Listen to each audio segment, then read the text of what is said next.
درمیانی چھوٹا سا حصہ میں نے تلاوت کیا ہے، جس کا حاصل اگر میں آپ کے سامنے رکھوں تو قرآن حکیم میں اللہ رب العزت فرماتا ہے کہ ایک مومن اگر غلام ہے، آپ اس زمانے کی طرف اپنا تصور لے جائیے کہ انسان غلام ہوتے تھے، عورتیں باغی ہوا کرتی تھی. اب کوئی تصور نہیں ہے ماشاءاللہ دنیا میں، اب سارے لوگ آزاد ہیں، لیکن اس زمانے کی طرف لے جائیے تصور. قرآن کہتا ہے کہ ایک غلام مومن آزاد مشرک سے بہتر ہے. کیوں اس بات کا چرچا میں کر رہا ہوں آپ کے سامنے اور اس آیت کو تلاوت کرنے کا مقصود کیا ہے؟ بہت ہی ٹو دی پوائنٹ اپنی بات پر آتا ہوں کہ آج جو خبریں اخبار کے ذریعے، سوشل میڈیا کے ذریعے، موبائل کی اسکرین کے ذریعے آپ تک پہنچتی ہے، اس میں سے کچھ خبریں جو اہل ایمان کو جھنجھوڑ دیتی ہیں اور جو قوم و ملت کا درد رکھتے ہیں، انہیں خون کے آنسو رلاتی ہیں. اس میں سے ایک بات ہے ہماری مسلم بچیوں کا مردہ ہو کر پیروں میں آ چلا ہے. اللہ اکبر. بڑا درد بھرا ایمان کا ہے، معاملہ ہے، مرحلہ ہے. اور گزشتہ چند سالوں سے امت کے وہ افراد جن کے دل میں قوم ملت کے لیے درد ہے، وہ خون کے آنسو رو رہے ہیں اور اس پر غور و فکر کر رہے ہیں کہ آخر اس کا سدباب کیسے ہوگا اور اس کھائی سے امت مسلمہ کو نکالا کیسے جائے گا. مختلف آراء، مختلف نظریات، مختلف باتیں لوگ اپنے طور پر پیش کرتے ہیں. معزز سامعین، آپ کو غور کرنا ہوگا کہ آخر یہ کیا دور آ گیا ہے، کیوں ایسے حالات پیدا ہو رہے ہیں اور کیا اس کے سدھار کا کچھ امکان موجود بھی ہے یا نہیں. اقبال کہتے تھے زمانہ آیا ہے بے حجابی کا، عام دیدار یار ہو، سکونت تھا پردہ دار جس کا وہ حسن آشکار ہو. تمہاری تہذیب اپنے خنجر سے آپ ہی خودکشی کرے گی، جو شاخ نازک پہ آشیانہ بنے گا نہ پائے گا، جو شاخ نازک پہ آشیانہ بنے گا نہ پائے گا. دوستوں، نئی تہذیب نے تمدن اور کلچر کے نام پر لوگوں نے اپنے خوبصورت مذہب کے دائرے سے خود کو جو نکالا ہے اور ماڈرن ایجوکیشن کے نام پر، جدید ترقی کے نام پر اور محض دنیا داری کے نام پر دین و اسلام اور اسلامی تربیت کا جو جنازہ نکلا ہے، یہ بنیادی وجوہات ہیں کہ یہ دن ہمیں آج دیکھنا پڑ رہا ہے. نبی اکرم صلی اللہ علیہ وسلم کے فرمان کے مطابق بچے کا پہلا مدرسہ ماں کی گود ہے. لیکن دوستوں، کیا یہ المیہ نہیں ہے کہ ماں کی گود جسے بچے کا پہلا مدرسہ کہا گیا، وہ ماں خود کبھی دینی تعلیم و تربیت سے آراستہ نہ ہو سکی، اسے کبھی دینی ماحول میں پروان چڑھنے کا موقع میسر نہ آ سکا، اس کی کبھی دینی تربیت اور تعلیم کا کوئی نصب نہ ہو سکا. 5 سال کی عمر میں، بلکہ اس سے بھی پہلے، ہم نے بڑے تمطراق کے ساتھ بچے کو تیار کر کے ڈریس اپ کر کے بھیج دیا کہ بڑے قابل، لائق اور اچھے اسکول میں ہمارا بچہ، ہماری بچی جا رہی ہے اور بہت ہی بہترین تعلیم حاصل کر کے نکلے گی. میں ماڈرن ایجوکیشن کے بالکل خلاف نہیں ہوں. الحمدللہ I have completed graduation from Maulana Azad National University Hyderabad. سبحان اللہ. تو میں جانتا ہوں کہ یہ ایجوکیشن کیا ہے، یہ تعلیمی نظام کیا ہے، اور نہ صرف مدرسے کے اعتبار سے بلکہ اسکولی تعلیم کے اعتبار سے بھی کچھ تعلیم حاصل کرنے کے بعد جو باتیں آپ کے ساتھ سامنے رکھنے کی کوشش کر رہا ہوں، جسارت کر رہا ہوں. معزز سامعین، مدارس کا قیام اور مدارس کے علاوہ اسکولوں کے قیام و نظام دونوں پر اگر آپ غور کریں تو کچھ خامیوں کی طرف میں آپ کا ذہن لے جانا چاہوں گا. کیا یہ سچائی نہیں ہے کہ ایک اسکول کے اندر جا کر اگر ہمارا بچہ، ہماری بچیاں بچپن کی اس کچی عمر سے جس عمر میں اسے کہا گیا کہ ایک پودے کی مانند ہے، پودے کو جس طرف آپ جھکاؤ گے اس طرف جھک جائے گا، اور جب اس میں پونگی آئے گی، پختگی آئے گی، سختی آئے گی، اس کے بعد کبھی اس کا رخ آپ تبدیل نہ کر سکیں گے. اس بچپن کے مرحلے میں ہمارا بچہ اس اسکول میں جاتا ہے جہاں پر ان تیوہاروں کو سیلیبریٹ کیا جاتا ہے کہ جس کی وجہ سے برہمنیت اور عیسائیت اس کے ذہن میں راغب ہو جاتی ہے. کیا آپ کا بچہ اسکول میں جا کر مٹی نہیں کھود رہا ہے؟ کیا آپ کا بچہ اسکول کے اندر ہولی نہیں کھیل رہا ہے؟ کیا آپ کا بچہ اسکول میں ہیپی دیوالی اور دیوالی کے موسم کو سیلیبریٹ نہیں کر رہا ہے؟ کیا ڈانس کے موقع پر آپ کے بچے تیار ہو کر اسٹیج پہ ناچ نہیں رہے ہیں؟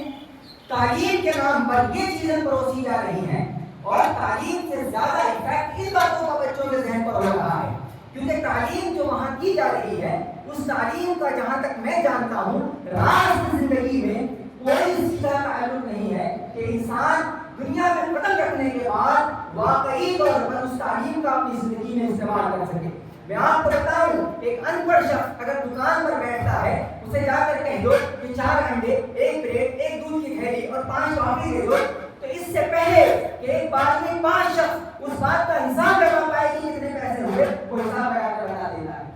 مجھے کیا ہے اس نے کہاں سے تعلیم لی ہے؟ وہ ایک پریکٹیکل کام کر رہا ہے، وہ پریکٹیکل کر رہا ہے، اور تھیوری جس نے 12 سال تک پڑھی ہے وہ اس کے مقام کو نہیں پہنچ پا رہا ہے۔ آپ سمجھ پا رہے ہیں؟ آپ میں سے ماشاءاللہ تمام لوگ تعلیم یافتہ ہیں، میتھمیٹکس 12 سال تک پڑھنے کے بعد ایک نارمل کیلکولیشن بچہ نہیں کر پا رہا ہے، لیکن برہمانیت اور عیسائیت اس کے ذہن پہ ایسے راسخ ہے کہ اس سے مہابھارت سن لو، اس سے تمام تاریخ سن لو کہ کیا کچھ ہوا تھا۔ ایک دن میں بچوں کو بتا رہا تھا گلاف کے بارے میں، تو میرے بچے جو ٹیوشن کلاس کی بات کر رہا ہوں گلاف کا کانسیپٹ سن کر ہنسنے لگے۔ میں نے بتایا کہ ایسا اللہ کو عزت کی جانب بھیجا تھا کہ جس کو اللہ نے یہ قدرت دے رکھی تھی کہ ہاں اس کی نگاہ پڑتی ہے اور اس کا بدن پڑتا تو بچے ہنسنے لگے۔ اور اسی گفتگو کے دوران کچھ آگے بڑھ کر میں نے بچوں سے کہا کہ راجا دشن کے 2 بیٹے تھے، ایک بچے نے کہا حضرت 3 بیٹے تھے۔ میں نے کہا واہ، مطلب تمہیں یہ پتا ہے کہ راجا دشرت کے کتنے بیٹے تھے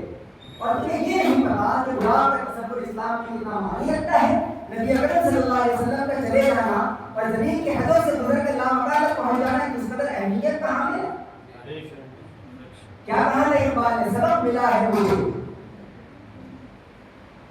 کہ عالم بشریت کی زد میں ہے گردوں، سبق ملا ہے یہ معراج مصطفیٰ سے مجھے، سبق ملا ہے یہ معراج مصطفیٰ سے مجھے کہ عالم بشریت کی زد میں ہے گردوں۔ اقبال جیسے تعلیم یافتہ شخص نے، مذہبی ذہن رکھنے والے شخص نے یہ اندازہ لگایا تھا کہ نبی اکرم صلی اللہ علیہ وسلم کا زمین کی وسعتوں سے نکلتے ہوئے اور روحانیت کو پار کرتے ہوئے اور زمین کے حدوں سے نکل جانا یہ اس بات کی طرف اشارہ کر رہا ہے کہ یہ انسانیت جو نبی کریم صلی اللہ علیہ وسلم کے قدموں کو چھوٹ کر آگے بڑھے گی، کل وہ وسعتوں میں لامکان کی وسعتوں تک جانے کی حیثیت رکھے گی، کل وہ زمین کی وسعتوں سے نکلے گی، کل وہ نکل کر خلاؤں میں اپنا راستہ تلاش کرے گی، کل وہ آگے بڑھ کر ستارے کے قبر میں ڈالے گی، کل وہ آگے بڑھ کر چاند پر بستی بسانے کی متعلق سوچے گی۔ یہ سارا تصور انسان کو اس لیے ملے گا کہ انسانیت کے سب سے پہلے شخص نے جن کے قدموں کی دھول سے انسان اس مقام پر پہنچ رہا ہے وہ کبھی مسافروں کو پار کر چکا ہے اور تمہارے لیے راہ پیدا کر چکا ہے، تمہارے لیے راستہ کھول چکا ہے۔ سبق میرا یہ معراج مصطفیٰ سے مجھے کہ عالم بشریت کی زد میں ہے گردوں۔ یہ بات انگلینڈ سے تعلیم یافتہ ایک شخص کہہ رہا ہے۔ آپ جانتے ہیں اقبال نے انگلینڈ کے اندر جا کر لا اور قرآن کی تعلیم حاصل کی تھی، لیکن دوستوں اس سے پہلے اقبال کی ماں نے انہیں تعلیم دی تھی، دین کی تعلیم دی تھی، مذہب کی تعلیم دی تھی، اسلامی ذہن بنایا تھا۔ جب اسلامی فکر کے ساتھ وہ آگے بڑھے تو انگلینڈ میں تعلیم حاصل کرنے کے بعد بھی وہ مسلم قوم کے نوجوانوں کو جھنجھوڑ کر کہتے ہیں کبھی اے نوجوان مسلم تدبر بھی کیا تو نے، کبھی اے نوجوان مسلم تدبر بھی کیا تو نے، وہ کیا گردوں تھا تو جس کا ہے ٹوٹا ہوا تارا، تجھے آبا سے اپنے کوئی نسبت ہو نہیں سکتی کہ تو گفتار وہ کردار تو ثابت ہو سیارہ، کہ تو گفتار وہ کردار تو ثابت ہو سیارہ۔ دوستوں کہنے کا مقصد یہ ہے کہ بچپن سے اسکول بھیج کر مطمئن نہ ہو جائیں کہ آپ کے بچوں کی واقعی تعلیم و تربیت ہو رہی ہے۔ سمجھیے اس بات کو،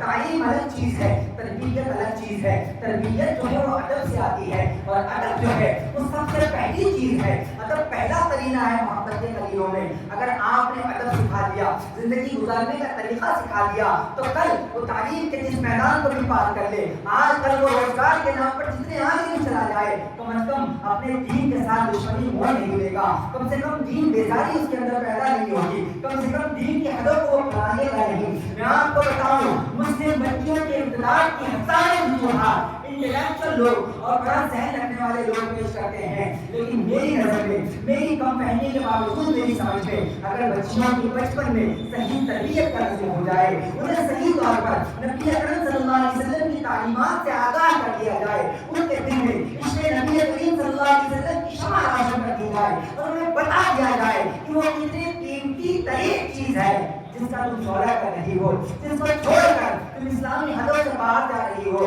تو دوستوں ایک عورت کبھی بھی دین کو چھوڑ کر بے دینی کے مرحلوں میں قدم نہیں رکھے گی، لیکن دراصل ہم نے اسے سکھایا ہی نہیں، ہم نے اسے بتایا نہیں، ایز اے پیرنٹ ہم نے کبھی اس کی دینی تعلیم و تربیت کا کوئی نظم ہی نہیں کیا۔ دوستوں اس لیے میں کہتا ہوں مبارکباد کے مستحق ہیں جناب قاری اکرم صاحب اور ان کے تمام رفقا کہ انہوں نے اس اندھیر نگری میں یہ چراغ جلایا، سبحان اللہ، یہ چراغ جلایا ہے جہاں پر مسلم بچیوں کے لیے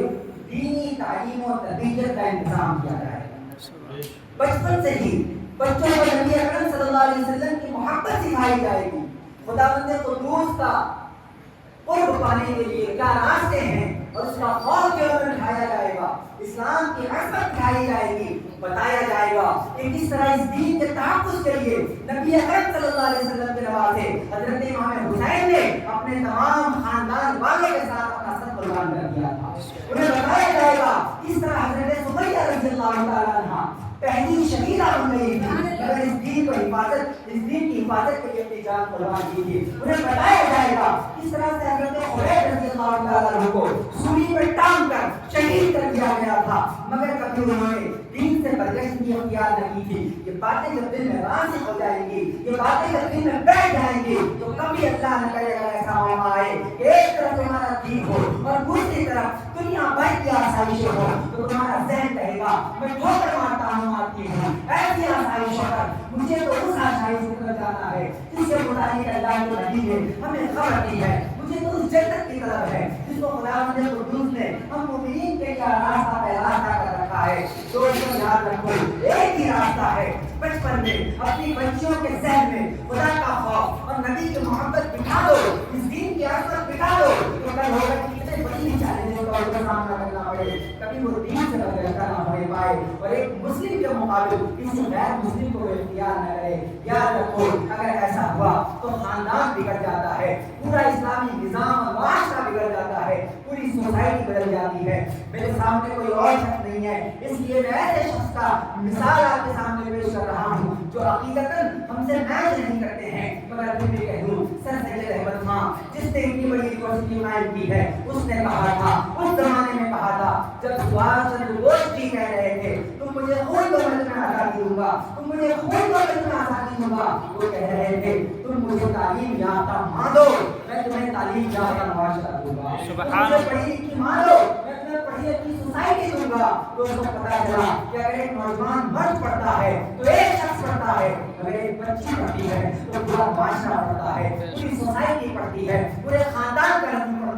جو ہے وہ سدھرتا ہے۔ وجہ یہ ہے کہ ایک عورت ہے جس کی گود کو بچے کا پہلا مدرسہ کہا گیا، نہ کہ باپ کی گود کو، ماں کی گود کو کہا گیا۔ پتا چلا ماں بچوں کی تربیت کرتی ہے، باپ کی ذمہ داریاں کچھ اور ہیں، ماں کی کچھ اور ہے، ماں کے ہاتھوں میں یہ باغ ڈور ہے کہ وہ پورے معاشرے کو سنوارے اور اس کے لیے اس ماں کا تعلیم یافتہ ہونا، تربیت یافتہ ہونا بہت زیادہ ضروری ہے۔ اسی جانب قدم بڑھاتے ہوئے ان حضرات نے یہ کوشش کی ہے کہ جس کے ذریعے قوم کی بچیوں کو دین کی تعلیم و تربیت سے آراستہ کیا جائے گا، یہ پہلا قدم ہے۔ میں دعا کرتا ہوں آپ حضرات کی دعا کریں کہ اللہ رب العزت خوب خوب ترقیاں عطا فرمائے اور عروج تک پہنچائے اور پوری قوم مسلم کو، امت مسلمہ کو اس ادارے سے خوب خوب فائدہ عطا فرمائے۔ جامعہ عائشہ بنات جس کا قیام آج کے دن ہونے جا رہا ہے، سیدہ عائشہ صدیقہ ام المؤمنین رضی اللہ تعالی عنہا کے نام سے منسوب ہے، جو تعلیم کی دنیا میں